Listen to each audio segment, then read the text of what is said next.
I'll just ask, have people had success accessing the videos either through the ICON website or through the Google video?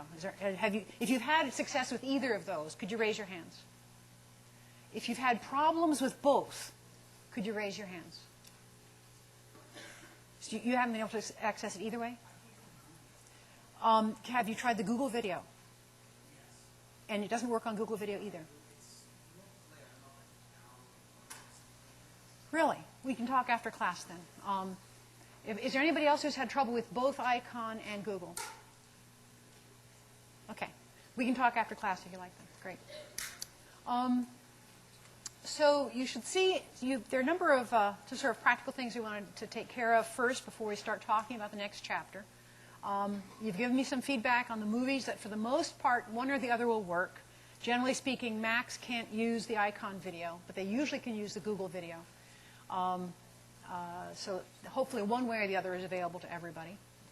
We will be making available practice exams and review questions for your preparation for the exam.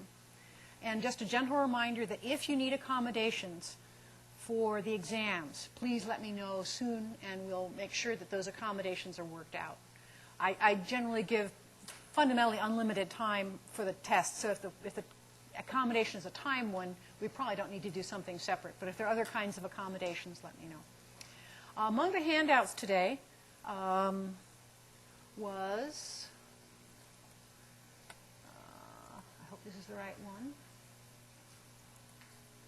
This is fairly vivid.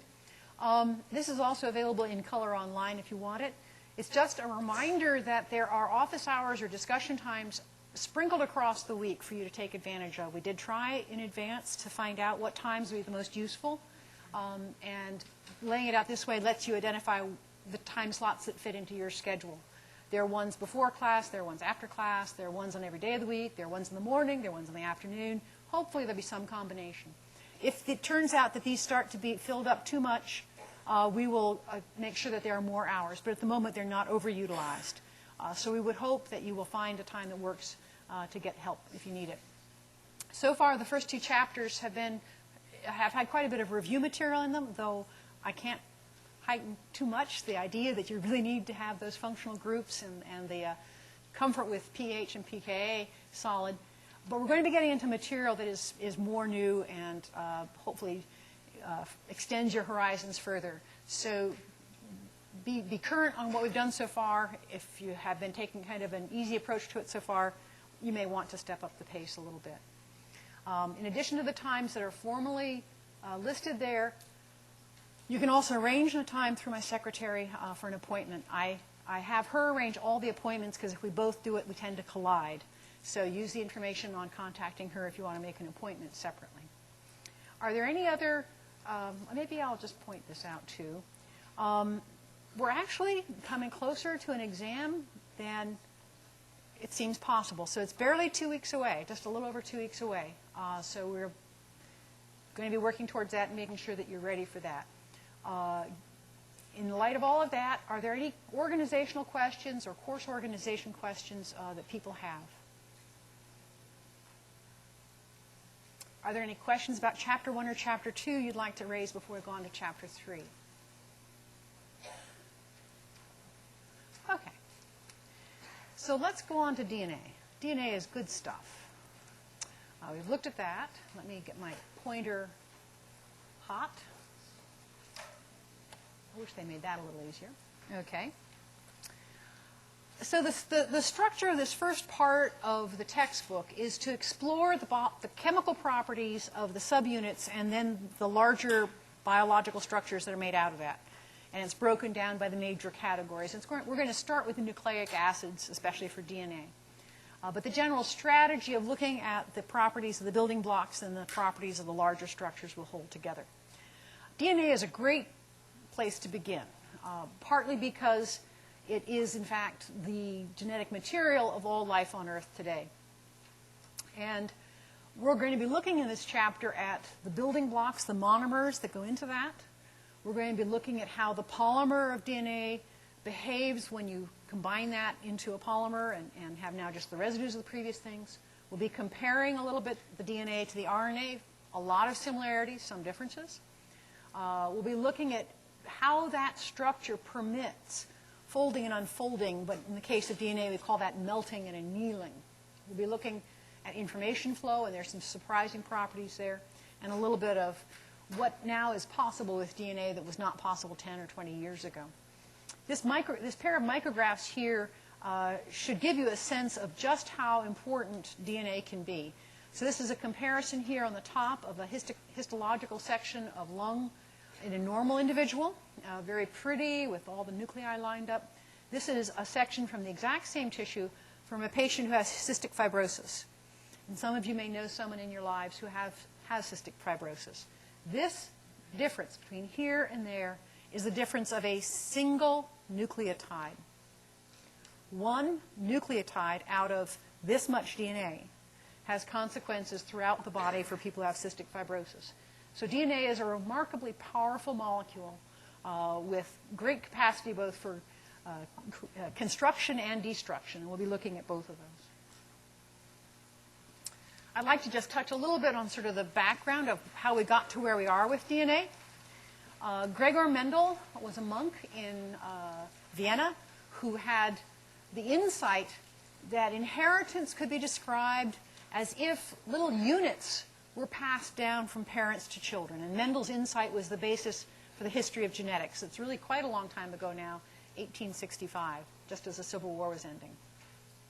Almost the same time, a German investigator called Nischer realized that there were nucleic acids, things that were chemically characteristic of the nucleus of cells. Remember we talked about prokaryotes and eukaryotes, and the eukaryotes have the nuclei. The nucleic acids were characteristic of the nucleus. The way they isolated it then, they tended to look like kind of simple molecules, which of course we know they aren't now. It was the turn of the 20th century that the connection was made between the functional unit of a gene that controlled inheritance and the physical unit of a chromosome, something you could see and look at and manipulate. And it was only in the middle of the 20th century that Oswald Avery was able to demonstrate absolutely conclusively that the genetic material, the stuff that genes, the units of inheritance, are made out of, was DNA. He did this in a series of 3 papers that are incredibly elegant and stand as a monument to the right way to do science, a perfectly beautiful set of papers. Shortly after Avery was the classic Hershey-Chase experiment, which confirmed the identity between genes and DNA in phage. We'll talk about that just a little bit. Just a little later, Erwin Chargaff made an observation that he didn't know what it meant, but it looked like it should mean something. And sometimes in science you have to hold on to those. What he found was that when you look at the DNA from many different species, from sequoias and porcupines and giraffes and George Bush, the composition varies. There can be different amounts of A and different amounts of G and so forth. But the matchings up, the amount of A and the amount of T was always equal, and the amount of G and the amount of C was always equal. And that was one of these it sort of looked like numerology, but it looked like it meant something. And then in 1953, sort of a pair of breakthroughs, Rosalind Franklin proposed a model of a double helix for the structure of DNA, and we'll look a little bit at what her experiments showed. And then Crick had the insight of the base pairing that generated the specificity of the helix. So quite an exciting decade there. It's really quite extraordinary that we can actually look at chromosomes.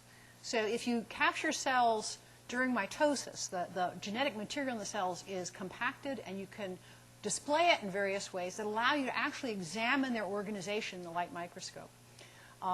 This particular set of chromosomes is from amniocentesis, where they have stained it in a way that allows them to distinguish regions that are more and less active, and it allows for a more precise count of the chromosomes present.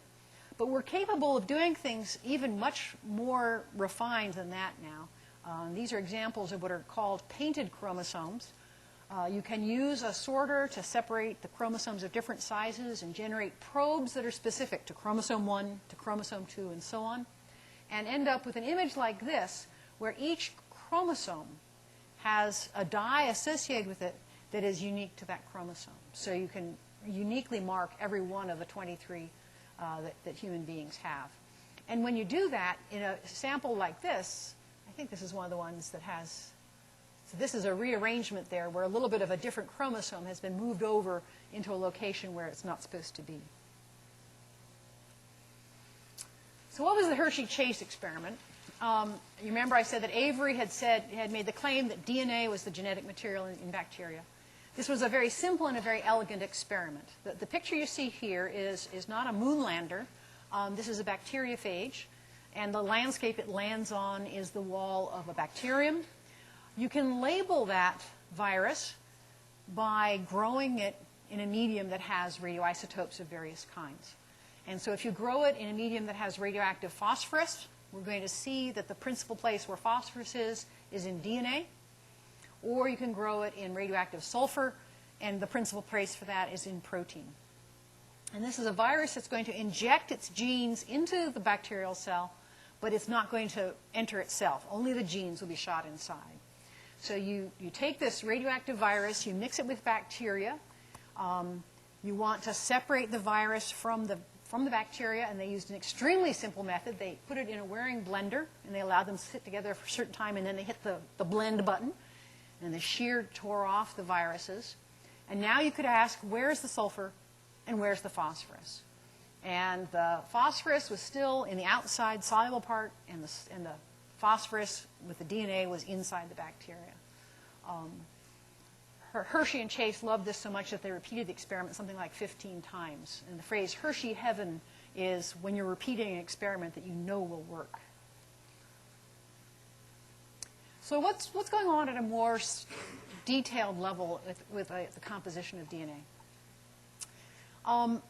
In the genetic material of everything that's alive today, there are only 5 bases present.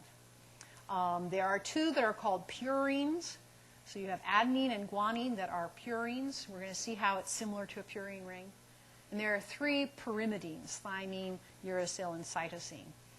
And these are bases because they are capable of being protonated and so on, but we're representing them here in the unprotonated form. So those are the bases that are part of nucleic acids. If you take a base and the correct sugar, you now have a nucleoside, os for the sugar. Whenever you see os, you should be suspicious there's a sugar involved. And this is showing you some examples of that. Here's cytidine. So if this is cytosine, in this case, it's the base, not a sugar.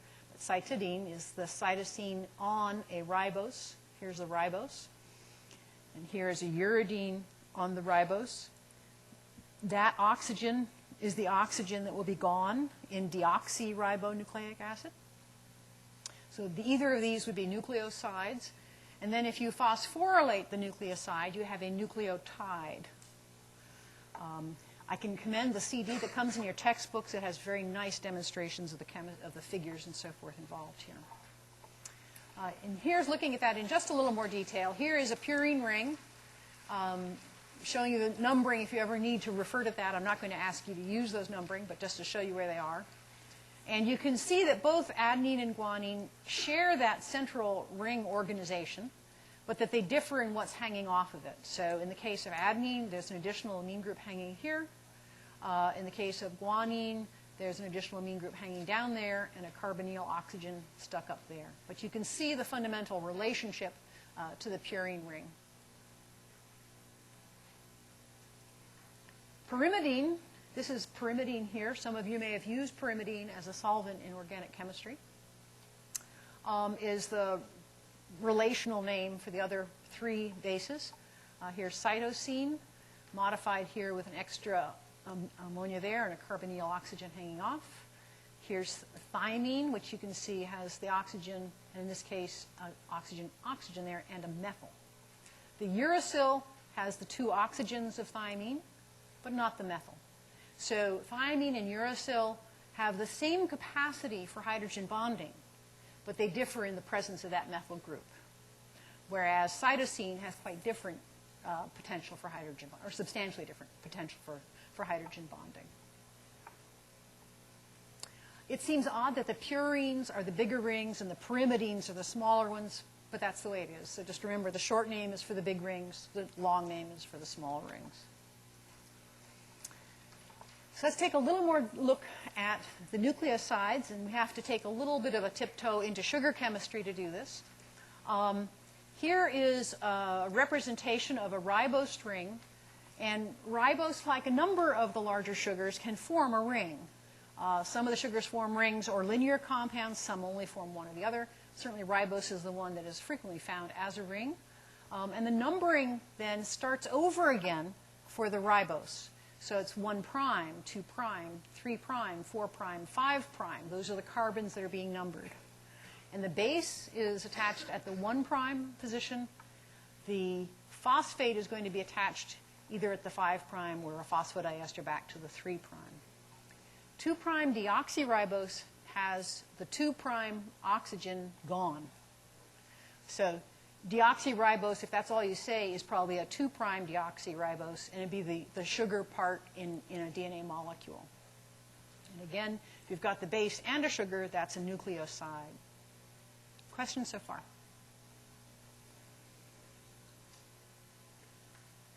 To make the nucleotides, we now just make a phosphodiester bond. You may remember that from the list of groups. So here's the 5' sugar on the ribose ring with 1 phosphate. That's adenosine monophosphate. Here's guanine up there with 2, so it's a guanosine diphosphate. Here is cytidine triphosphate. So now what we have is hanging off of one end of the molecule, a nitrogen-rich thing that's not all that polar, and hanging off the other end of the molecule is this, phosphate, often polymer, that's very charged and so forth. So it's kind of a yin-yang molecule just in its own right. Now, the nucleotides are the building blocks, the monomers, that are going to be used to make the polymer of a nucleic acid. You need more than one nucleotide to make a nucleic acid. And the way in which those are found in normally occurring nucleic acids is in the form of a phosphodiester bond. So this here is the phosphate group, but it's in an ester bond to this sugar. So that's an ester bond. And it's in an ester bond to this sugar. And we say it's a 3', 5' phosphodiester bond because it's running between the 3' carbon of the ribose on one member of the polymer and the 5' carbon of the next one in the chain. And so it goes up and down. One chunk within it like this is a residue because it's not a nucleotide anymore. It's really just a residue. People will occasionally call it a nucleotide, or you can call it the base. In fact, there's a water molecule that's been taken out along the way. We'll see that quite a bit later in the semester. Is this a molecule of DNA or RNA?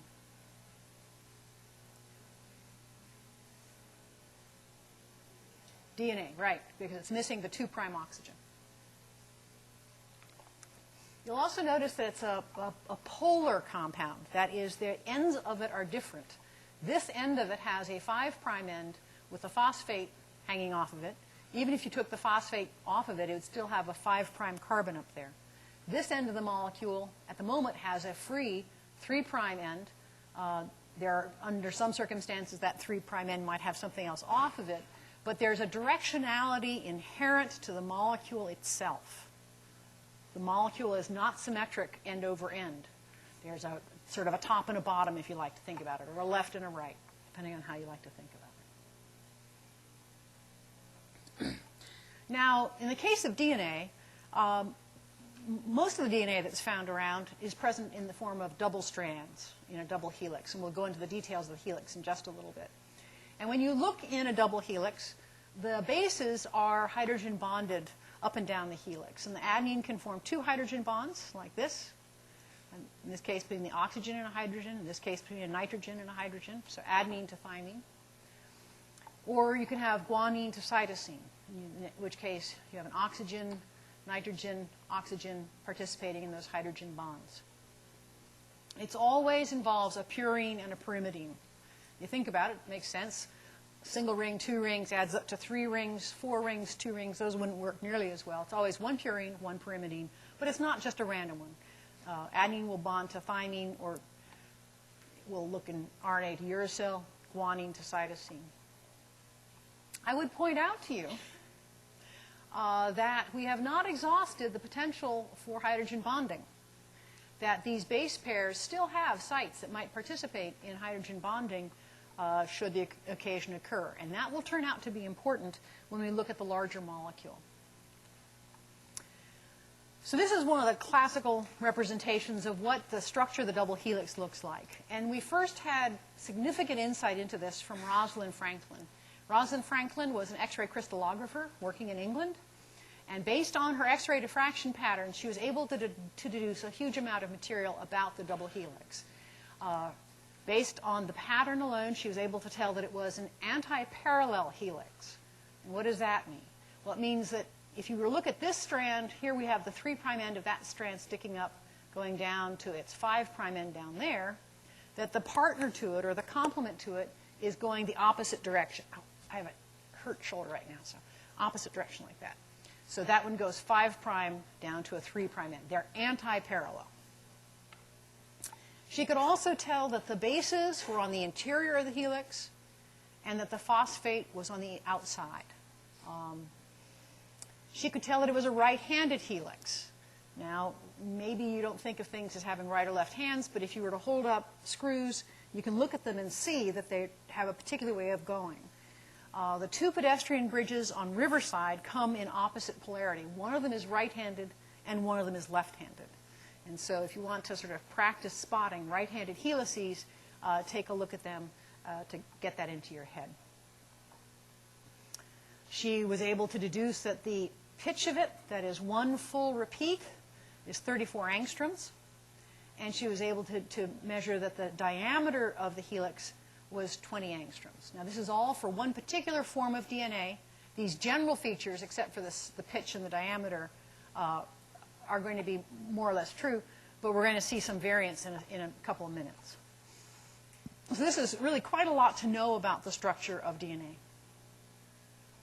Crick and Watson used her results, in fact, without her permission, to develop a more detailed model in which Crick was able to realize that Chargaff's observation about the rules, that A has to equal T and G equals C, was actually a clue to the structure of the molecule. And so Watson and Crick contributed the base pairing and the way in which it packs in here, that there are 10 base pairs per turn. And out of the structure that they generated that way, an additional feature appeared, which is that the overall structure of the helix is not a smooth cylinder, but it has grooves in it. There's a wide groove called the major groove and a narrow groove called the minor groove. Okay. What you see in a DNA molecule will vary with how you represent it. You remember I mentioned that the CD allows you to look at things with different representations. In this particular picture, the diagram is trying to draw your attention to the phosphate backbone, those phosphodiester bonds that run up and down the length of the double helix. And so you can see here the high density of phosphorus and oxygen out there, and negative charges. There's negative charges of it. This representation is trying to draw your eyes to the base pairing, the fact that you have always the same things base paired, blue to yellow or red to green, the fact that the bases aren't quite flat. A lot of times casual people draw them flat, but in fact they're a bit tipped. And so that helps you to sort of see the relationship of the base pairs.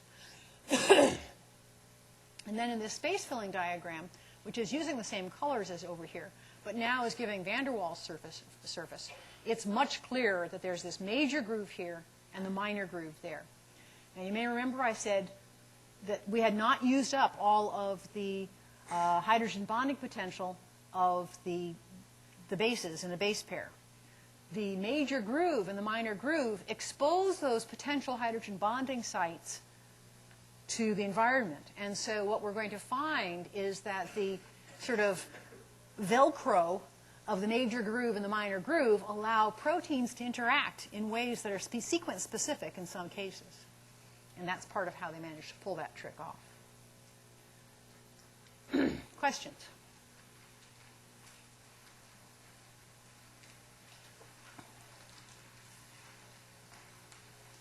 Okay. So far, in talking about the double helix, I've been talking about a double helix of DNA. It turns out that if you have an RNA molecule that's long enough, so a 5' to 3' polymer of RNA, it is also capable of folding up in many cases. In many cases, the RNA molecules you find biologically are single-stranded, that they don't have a complement lying around. But because of their sequence, they are capable of forming base pairs within that strand. And so while the double helix of DNA is usually between two separate molecules, many RNA molecules have base pairing within themselves. And this is just one example of one very classical one. This is a transfer RNA molecule. And you can see it has a very complex and intricate shape, kind of like a boomerang. And the exact structure, the complex structure it has, in fact, reflects the function it has. We'll see more about that when we get into protein synthesis. But that the long, skinny tail out there and the kind of probe at that end, all of those features are functionally important. So DNA can also hybridize to RNA. And the conditions under which that happens are variable. When DNA is hybridized to RNA, the overall helical structure is going to be wider and more compact, and the bases are going to be more severely tipped. When we look at a DNA-RNA hybrid, the general features of the DNA-RNA hybrid resemble a second form of DNA double helix. The first form we talked about, the most common one that's the most abundant in our cells and living things, is called the B form. The A form of DNA, it can also be formed, and it resembles these DNA-RNA hybrids. It is also possible for RNA to make double helices with itself with two molecules, and we most commonly see this in RNA double-stranded viruses. So there are viruses that carry along its genome as a double helix of RNA.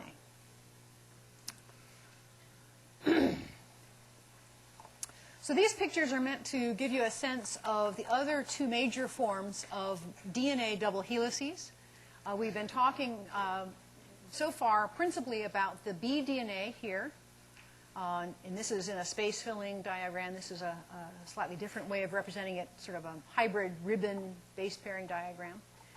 But there are two other forms of DNA that are easily analyzed and are turning out to be relevant in one way or another. The aDNA is another right-handed helix.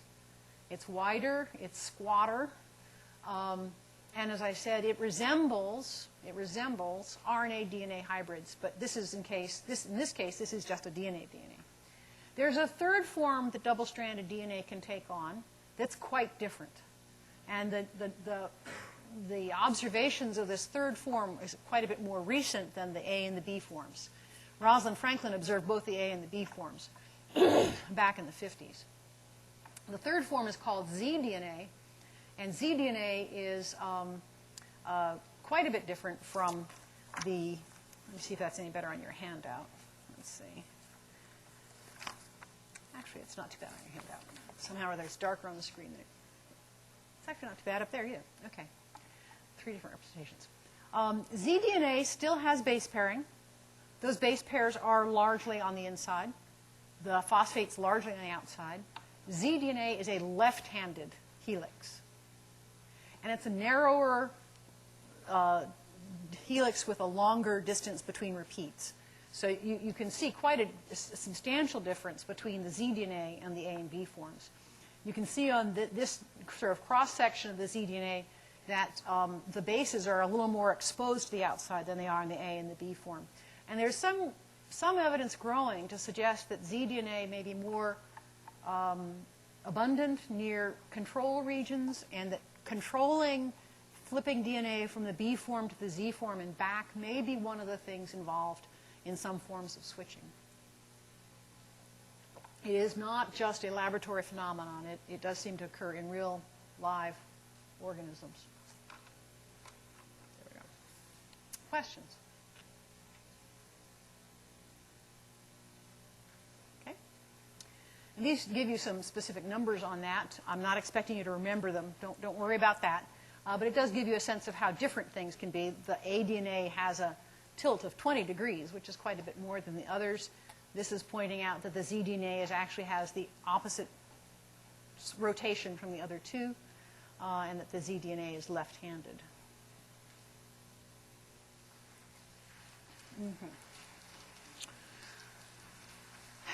If DNA stayed in that double helix, all the time, and was just that beautiful kind of barber pole for all of its existence, it would be pretty useless. We need to get at the sequence of the DNA for it to be any use for anything. And so that means we have to be able to melt DNA and reanneal it. And we're going to look a little bit at that and how it happens and why it isn't happening all the time and so on.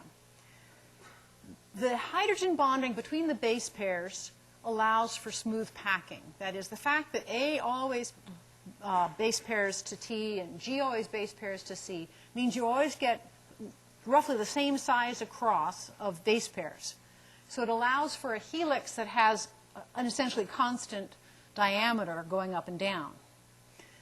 But the hydrogen bonds that the base pairs are making to each other would have been hydrogen bonds to the water if they weren't in the double helix. So it is not the hydrogen bonding that drives the formation of the double helix in the sense of being in a helix versus being free-floating. The principal force for the stacking comes from interactions between the aromatic rings, that they have an aromatic character that allows the two to stack against each other like a stack of dishes in your cabinet. So this is something more active, so to speak, than a hydrophobic interaction. That in the case of hydrophobic interactions, the hydrophobic molecules don't really interact with each other much. They just don't interact with the water. In the case of stacking interactions, the base pairs are interacting with the one above and below them. It turns out that a GC pair is more stable to heating than an AT pair.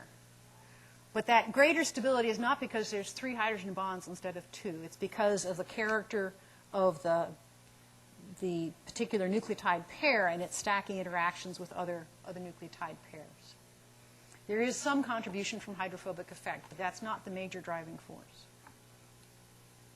So what does this look like? We're about to hit another curve. The first curve we saw was a titration curve. We're frequently going to see this, that the midpoint of a curve has interesting properties. So looking at midpoints is one of the things we'll be doing during the semester. In general, I want you to have a good qualitative grasp of things. I will not ask you any questions that need a calculator, but you should be able to get a qualitative answer to questions like this.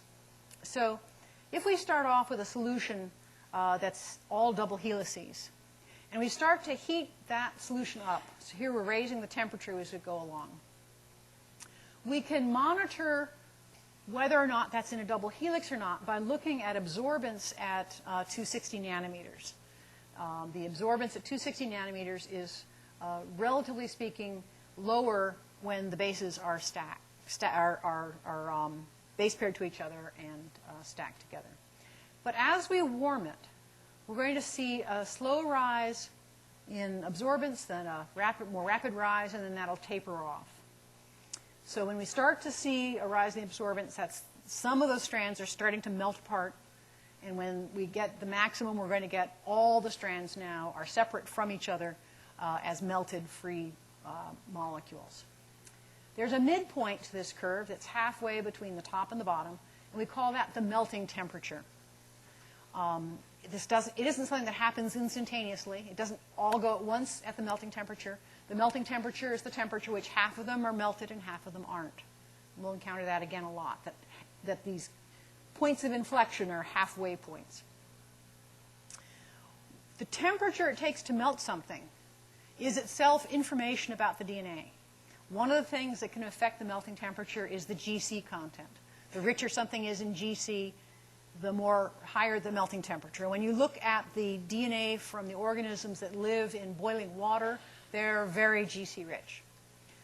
It's also can be affected by the presence of repetitive sequences. And we're going to see that we have in our DNA a surprising amount of repetitive DNA.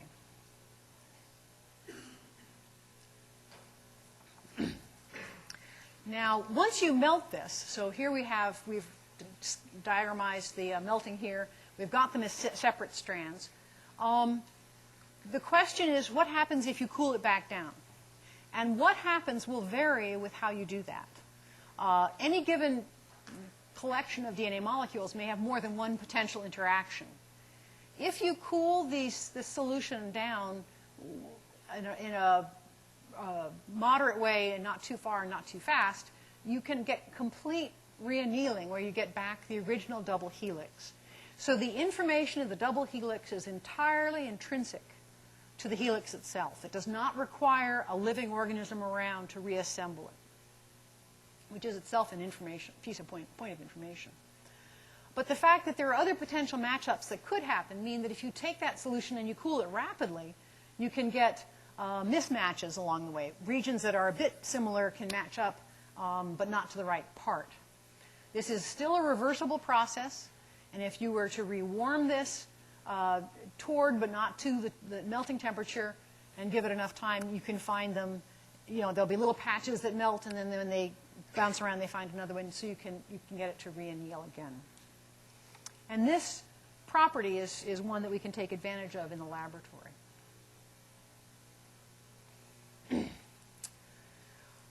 This capacity of sequences to match up to the sequence that's like them has proven to be a very powerful tool. So we can use short sequences of DNA as a way to pick out of a wide variety of other things specific sequences. So if we have here a variety of samples and we immobilize them on some medium, the medium here might be nitrocellulose, it might be something that can covalently attach them and so on. Something that binds them there in a stable way, but with still the capacity to interact through their bases. If we take a radioactive probe that has some specific sequence of interest, we can then soak that filter or that whatever in the radioactive probe. It will be present everywhere, but the only place where it will stay is the place where it's complementary. And so we can let it bind, we can wash it away, and then visualize it through X-ray, through phosphorescence, through a variety of means. Now, which of these the probe will bind to can be tweaked up and down. Since the melting temperature is one of the variables that controls hybridization, changing the melting temperature will make your probe more or less specific for the sequence that it's looking at. The salt concentrations will affect the specificity with which it binds, or whether it is promiscuous and binds only mildly homologous sequences and so on. We've also developed methods in which this detection has been used through fluorescence, where you can have probes that actually have a dye on them rather than radioactivity. So let's think for a little bit about the DNA not as a structure, but in terms of its function. All that we've talked about so far is the structure of DNA, its helical character, the bases, and so on. But structure always reflects function in biology. Maybe the only place it does, but that's important. And so what I'd like to do now is to sort of walk you through why the particular structure of DNA can perform the functions that it does perform.